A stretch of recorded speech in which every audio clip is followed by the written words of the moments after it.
Kamusta po kayo? Bago po ang lahat, first things first.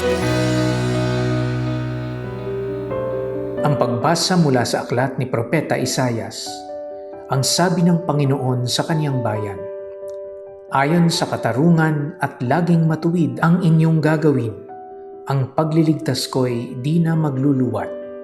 Ito ay darating, ito'y mahahayag sa inyong paningin. Ito naman ang sabi ng Panginoon sa mga dating dayuhan na ngayoy kabilang sa kaniyang bayan. Buong pusong naglilingkod sa kanya, nangingilin sa araw ng pamamahinga, at matapat na nag-iingat sa kaniyang tipan. Dadalhin ko kayo sa Sion, sa aking banal na bundok. Ipadarama ko sa inyo ang kagalakan sa aking templo. Tatanggapin ko ang inyong mga handog, at ang templo ko'y tatawaging bahay dalanginan ng lahat ng bansa. Ang salita ng Diyos. Salamat sa Diyos. Malakas ang pagtingin ng mga Hudyo na sila ay ang bayang hinirang ng Diyos. They are the chosen people of God. Espesyal ang kanilang relasyon sa Diyos. May mga katangi-tanging biyaya sila na galing sa Diyos. Pero sa pagbasa natin ngayon, pinapaalaala sa kanila na tinatanggap din ng Diyos ang ibang mga lahi. May dalawang katangian na hinahanap ng Diyos sa mga tao kahit na hindi sila Hudyo, maging katanggap-tanggap sila. At ito ay ang paggawa ng katarungan at ang pangingilin sa araw ng pamamahinga.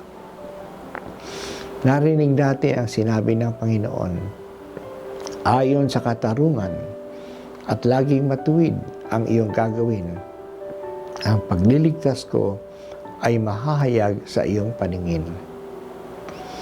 Malapit ang Diyos sa mga gumagawa ng matuwid, anuman ang lahi nila. Tinatanggap ng Diyos ang taong matuwid sa kanyang kapwa. Pangalawa ay ang pangingilin sa araw ng pamamahinga. Ang pagtupad ng araw ng pamamahinga ay tanda ng katapatan sa tipan ng Diyos. Binibigay nila ang nararapat sa Diyos kapag sinasamba nila siya sa araw ng pamamahinga. Ang mga tao na tulad nito ay magiging katanggap-tanggap sa Diyos sa kanyang templo. Kaya sinabi ng Diyos, tatanggapin ko ang iyong mga handog. Ang templo ko'y tatawaging bahay dalanginan ng lahat ng bansa. Isang isyu na mainit sa ating panahon ngayon ay ang pagtanggap sa mga tao na kakaiba sa atin. Iba ang kulay ng balat, iba ang lahi, iba ang pananampalataya, iba ang pinanggalingan.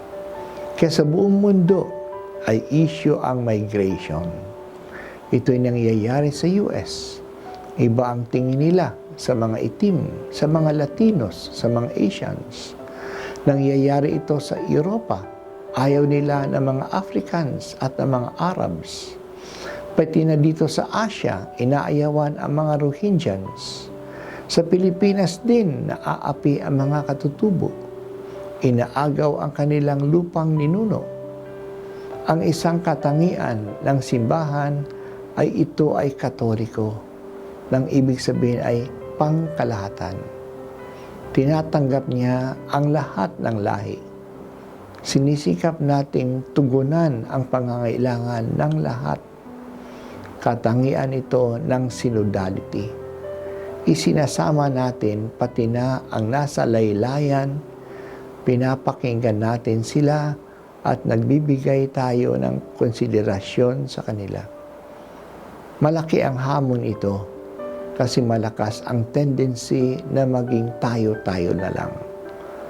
Hindi kasamang iba ang mga taong iba sa atin. Buksan mo po, Panginoon, ang aming puso sa mga tao na hindi tulad namin. Ikaw po ay ang Diyos ng lahat. Ang lahat ay nilikha mo.